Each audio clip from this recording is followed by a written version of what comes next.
All right, getting into the home stretch. This is all I have left. Not that much. We're in the peripheral nervous system looking at nerves, and we kind of did a real fast one on the cranial nerves last time, right? So you have 12 cranial nerves. You just gotta get them in order: olfactory, optic, oculomotor, trochlear, trigeminal, trapezius, and so on. To get that down, and then you do the Roman numerals with that as well. And that is the convention, so you are expected to know, if I say cranial nerve 3, what that is. And same thing in lab. So now this is an illustration, poorly visible illustration of the spinal nerves. The spinal nerves exiting the spinal cord. We already showed that a little bit when I showed the spinal cord last time, how they come off at regular intervals at the gaps between the vertebrae. There are these little foramina on the side where these spinal nerves exit, and they're labeled according to the region of the vertebral column. So we have cervical, thoracic, lumbar, sacral, and even coccygeal nerves that leave the vertebral column at those levels and go into the periphery. I already mentioned the cervical and lumbar enlargements because of the large number of motor neurons we have to pack in there. That's why they're bigger. And then those axons from those motor neurons leave the cord and run in these nerves. Here you see the ones that ultimately head into the arm. Here you see the ones leaving that ultimately head into the leg to innervate all those muscles. And the spinal nerves, as they leave the periphery, they branch and connect. So you'll have axons that may start up here and run down into this nerve, and then from here into that nerve, and so on. So there's a lot of sort of crossing in these general areas, and where you see these sort of webs of nerve endings, that's called a plexus, a nerve plexus, and we have one in the neck, and then the one for the arm is called the brachial plexus. That's this region right here. And the brachial plexus has the nerves going to the skeletal muscles in the arm and then the sensory feedback from the skin. Now, the reason why there's all this crossing over is it protects us a little bit from complete loss of function if there is a nerve that gets severed in an accident. So if you have, I don't know, I can't imagine really any accidents other than getting like an open wound that stabs in there and severs something. If you were to just sever one of these nerves, then you may lose some function from the motor neurons that run through that nerve, let's say to the biceps muscle, but then there'll be other motor neurons that get to the biceps muscle by a different route, so you don't lose all the motor units in there.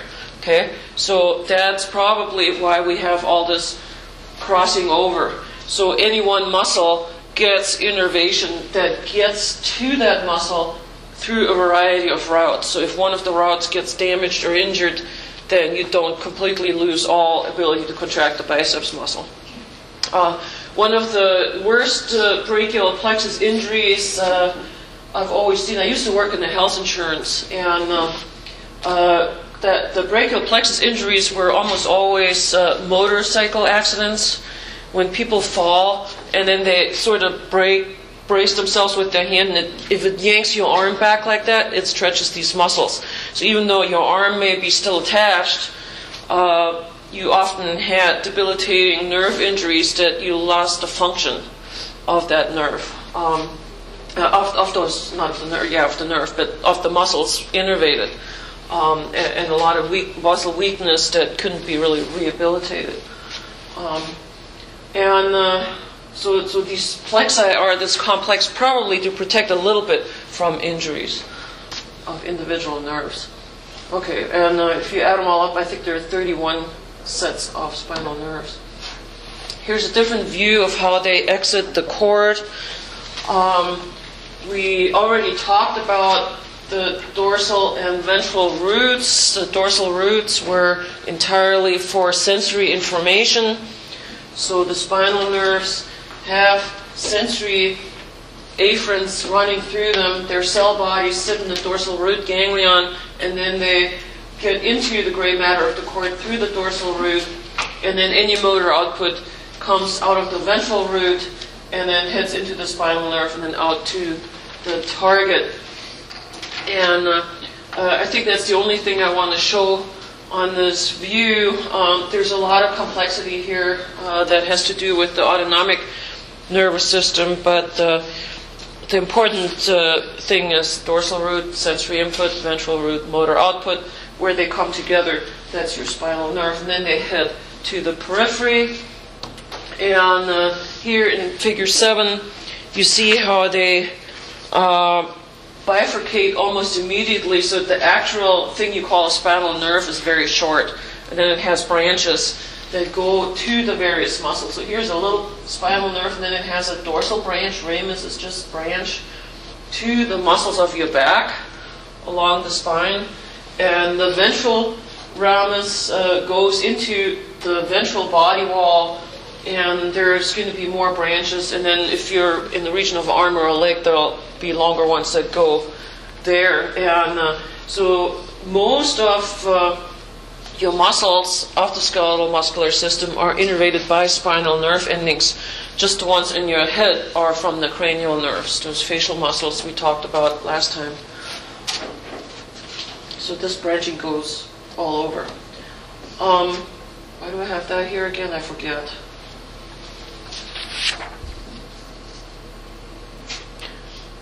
I really don't know. So I think I mentioned everything on this.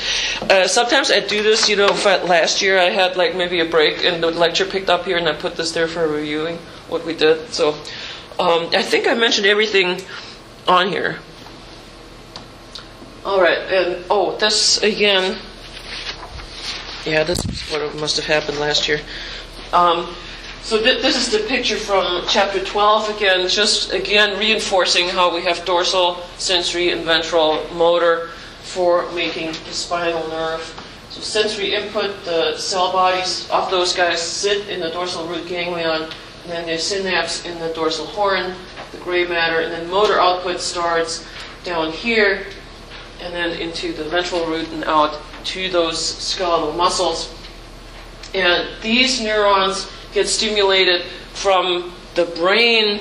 Remember that little mannequin? We had that picture of the pre and post central gyrus for sensory and motor output of the little man with the giant head and the tiny torso. Remember that one? So that where all voluntary movement really starts, and then those neurons talk to the ones in the spinal cord at whatever level you have to go to the peripheral muscles that you need to move. And these guys fire and then through the ventral root to that muscle. Okay, now an interesting thing to talk about when we talk about the peripheral nervous system is reflex activity. The spinal cord with the spinal nerve is a major area for reflexes, spinal reflexes, and let's define what a reflex is. A reflex is a rapid, involuntary, predictable motor response to a stimulus. A rapid, involuntary, predictable motor response to stimulus.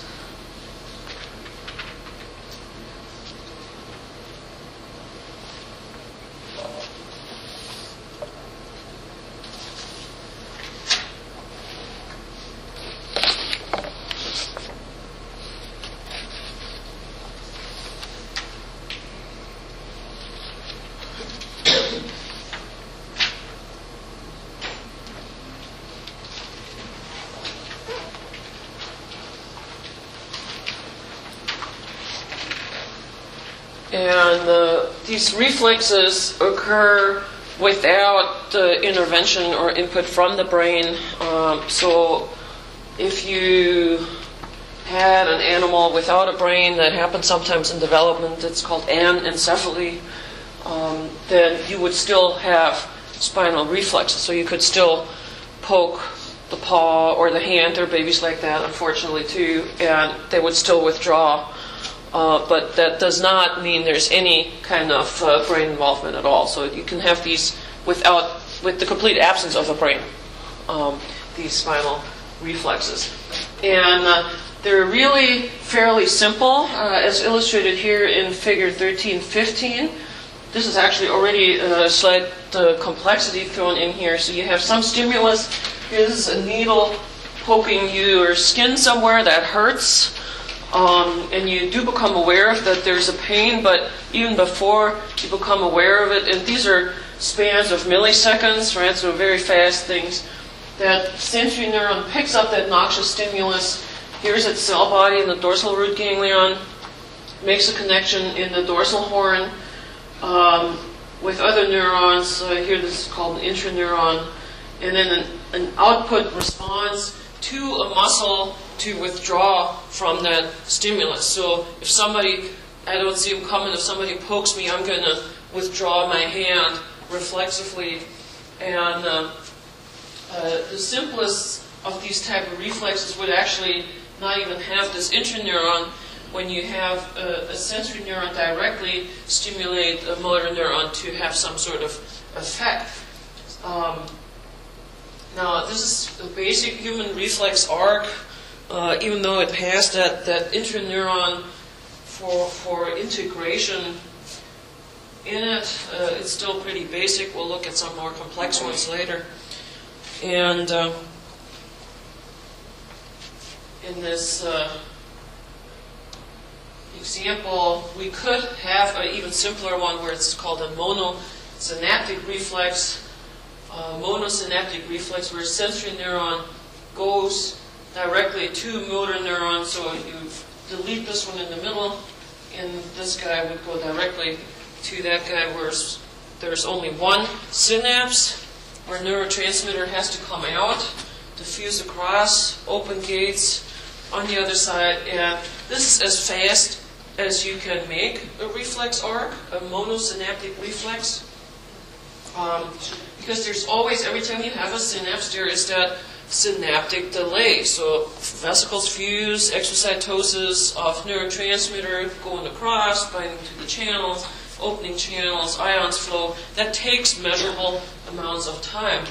And so the monosynaptic reflex is the fastest you can make it. The example that you see here is an example of a polysynaptic reflex where you have more than one synapse, and it involves one, in this case, or sometimes more interneurons to relay that information.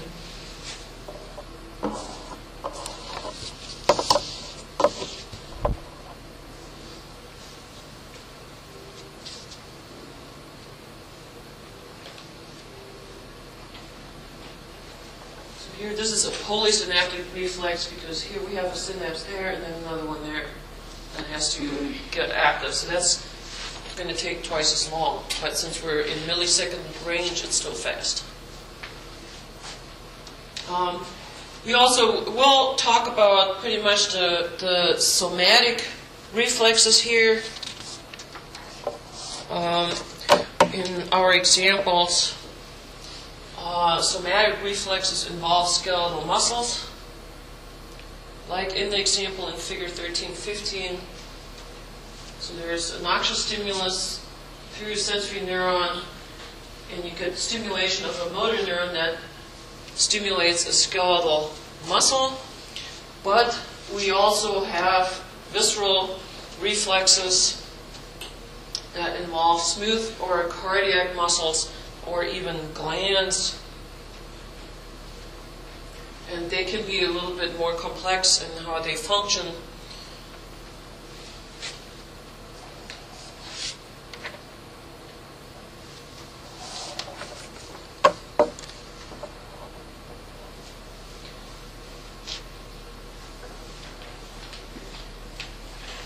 An example of a visceral reflex if you are going to eat food, food comes down into your stomach, there is a stretch of the stomach, there are sensory neurons in the stomach that sense, okay, now there's food there, and it will trigger the release of secretions from the stomach glands and churning of the stomach muscles.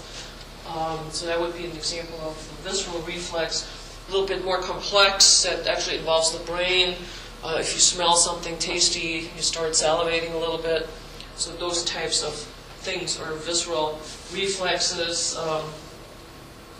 Even with blood vessels, if the blood pressure drops, it will stimulate the muscle in the blood vessel wall to constrict and make the plumbing a little smaller. So there are lots of different examples of visceral reflexes too, but we'll focus on looking at a few of these somatic ones with the skeletal muscle. Now, some of the skeletal muscle stuff, I want to first talk a little bit about these proprioceptors that we mentioned briefly when I talked about the cranial nerves.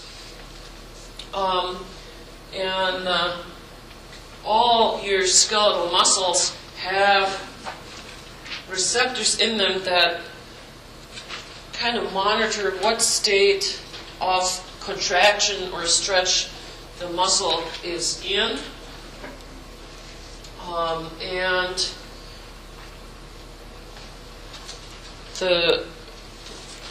that's not something we're really aware that this is something that we even have, that we monitor all the time how contracted the muscle is. But to be able to move at all, you actually have to monitor what your muscles are doing. It's not something we do consciously, but it happens. So these proprioceptors are very important. If you didn't have any, you wouldn't be able really to develop the normal human behaviors. You wouldn't know you had a body, really, when you were born, maybe without these things, because there would be no feedback where your arms are. Rarely you get people that have issues with these, and they can't coordinate their movements at all. You'd have to, if I'm moving my arm up, I know what my arm is doing. I don't have to look, and I could scratch my head or reach back here. It's no problem. My arm does this, and I know where my arm is. Imagine you wouldn't know that. You'd have to look, okay, now I'm contracting my arm to reach my nose. Imagine how hard that would be, by doing that by visual inspection. People with issues in these proprioceptors are severely disabled. They can't really function. Okay, now here is an illustration of two types of proprioceptors.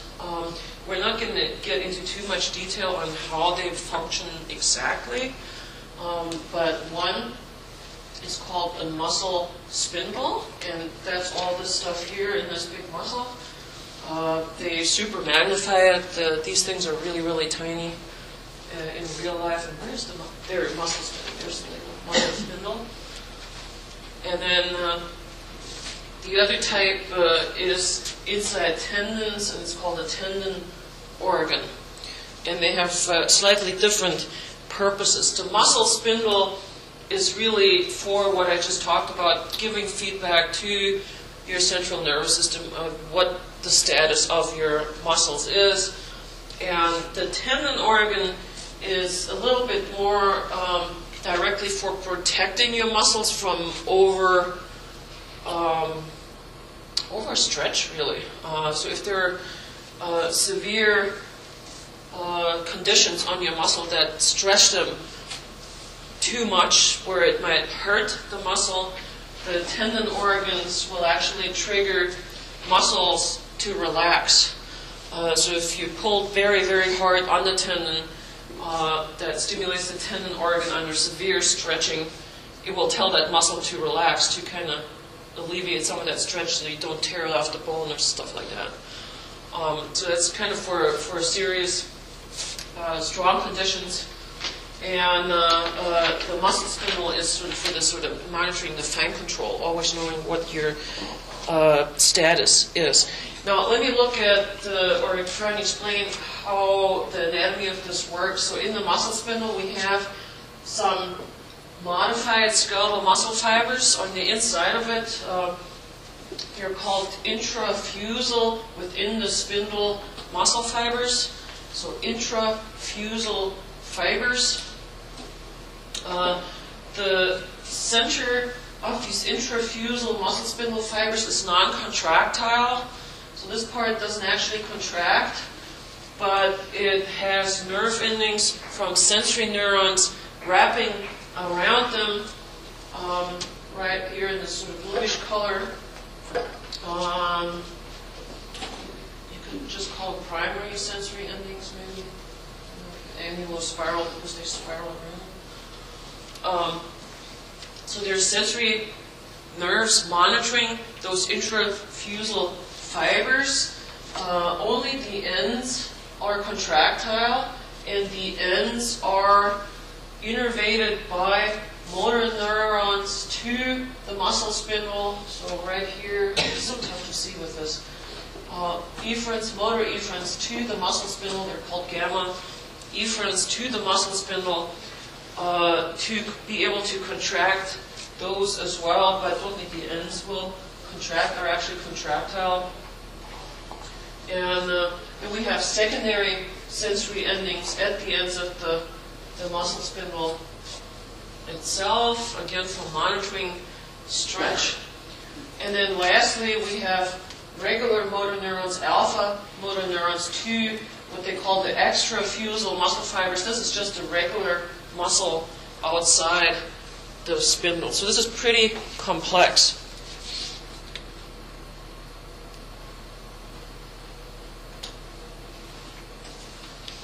And both of these sensory endings, primary and secondary sensory endings, really monitor if a muscle is being stretched, the spindle is going to be stretched. So the amount of stretch and the rate of stretch are going to be monitored by two of these sensories, primary and secondary, the rate and amount of stretch. Their difference is exactly what each one does, but just rate and amount of stretch, how much a muscle is being stretched. Okay.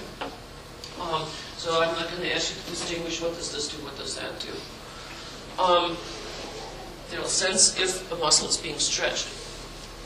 And the motor neurons will trigger these gamma ones, contraction of the spindle, the regular ones, contraction of the regular muscle. Like motor neurons always just stimulate contractions. Now, the muscle spindle function is illustrated here a little bit. So they're constantly monitoring what status your muscle is in. So if your muscle is kind of relaxed, not doing anything, the muscle spindle is hanging out and is sort of sending a constant signal to the central nervous system at some sort of rate. These are supposed to be action potentials at some fixed, steady rate. Now, if you stretch the muscle through your movements, like if I'm doing a biceps curl, I'm stretching my triceps. That muscle spindle and the muscle spindles in the triceps are being stretched, and then they'll send a higher frequency action potential signal. This is kind of the stuff we've sort of seen a little bit. Action potential is always the same size, so you play around with the frequency. So I'm doing this, my spindles in here say, okay, we're being stretched. We've got to relax that muscle a little bit. Or now, if I'm going the other way, now this muscle is contracting. Now the muscle spindle slackens. And we have to make sure this doesn't happen for too long, because then when the muscle spindle is slack or loose, you can't really use it to monitor anything.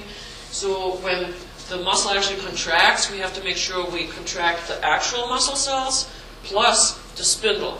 And so when you remember from back here,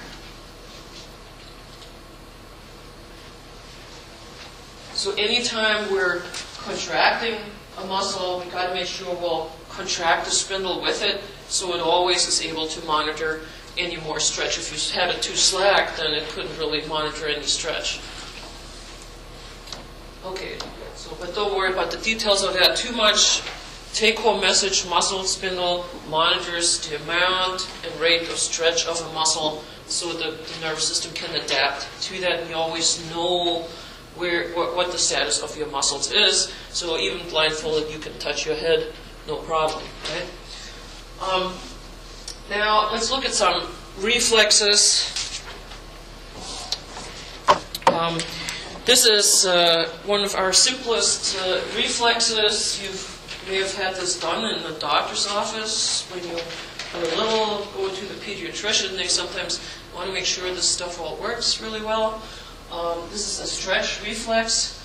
If you ever had your knee done with the little hammer on your knee, and you're sitting on the table and they boom, that would be a stretch reflex. So here it's not given a specific example. Let's look at the generalities.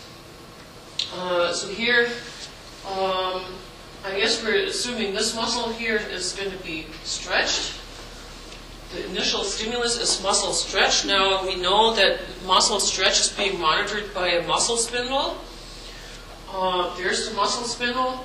Sensory input from the muscle spindle tells the central nervous system that that muscle is being stretched. Sensory neuron from the muscle spindle. See, it doesn't worry about which one, right? So sensory input from the muscle spindle. When stretch activates the muscle spindle, the sensory neurons transmit impulses at higher frequency to the spinal cord, and the input is sensory through the dorsal root. There's its cell body. So it has this long dendrite that goes all the way down.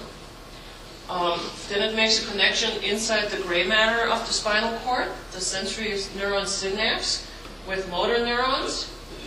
And the motor neurons are the alpha motor neurons to the actual muscle around the spindle, excite the extrafusal fibers to the stretched muscle.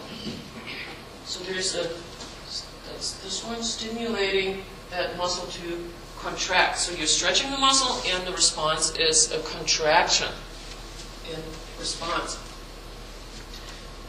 At the same time, what is not on here, it will also stimulate the muscle spindle to contract with the muscle so it stays the same length. But what's interesting in this stretch reflex, you don't just stimulate that stretched muscle to contract. There's a second connection that it makes through an intraneuron to inhibit, and the pluses mean stimulating and the negatives mean inhibiting signals. So it inhibits the motor neurons to the muscle on the opposite side, so that doesn't hold that joint stable, and you can actually reduce the movement. So we're stimulating this to contract upon stretch, and the opposite muscle is going to be inhibited so it can relax in response. Reciprocal inhibition. Oh, suddenly it clears up. How nice is that? Now, here's your real-world example. So let's look at, this is exactly the same thing now, just more illustrative of what happens in the doctor's office when you do your knee-jerk reflex, the patella or a knee-jerk reflex. What you have to do is always sit up on the exam table and let your feet dangle so that lower leg can swing freely. And they will tap the tendon from your patella to the tibia, and what that does, it stretches your quads. Why is that? Well, the quads all converge onto that big tendon that has your kneecap. So when you indent that, it just gives a little twitch pulling on your quads. That is sensed by muscle spindles in those quad muscles. That information goes through nerves up in your lumbar region into the spinal cord. They make a stimulatory connection. This is a monosynaptic connection, so very fast, to the quad muscles to contract them, so you kick out. And the kicking out is facilitated by simultaneous inhibition of the hamstrings on the other side. So a stretch reflex, the knee-jerk reflex, is our good example of a stretch reflex.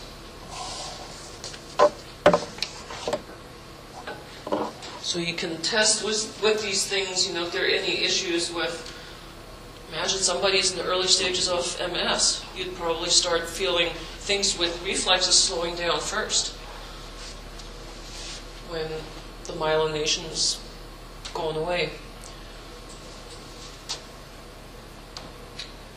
Okay, here's the tendon reflex.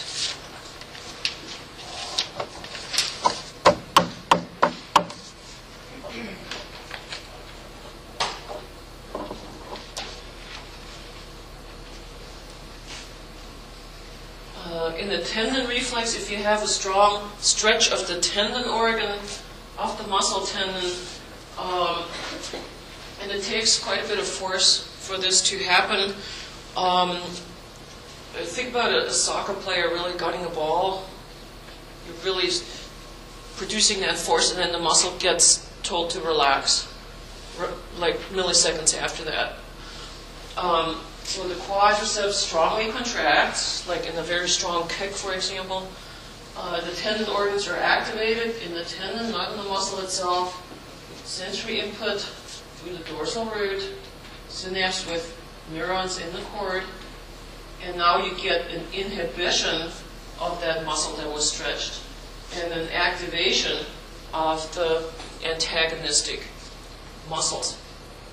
And both of the muscle spindle reflexes and the tendon reflexes sort of work together during normal functioning to make your movements very smooth, onset and termination of movements. So the tendon reflex is kind of opposite of the stretch reflex. Both start with stretch. The muscle spindle stretch reflex is a weaker stretch that stimulates the muscle to contract, and a strong stretching of the tendon stimulates the muscle to relax. How are you doing with this? It's tough to explain how that works, and it all helps you move smoothly, so that you don't have jerky movements. Another reflex, this is a little bit more involved, called the crossed extensor reflex. Crossed extensor reflex.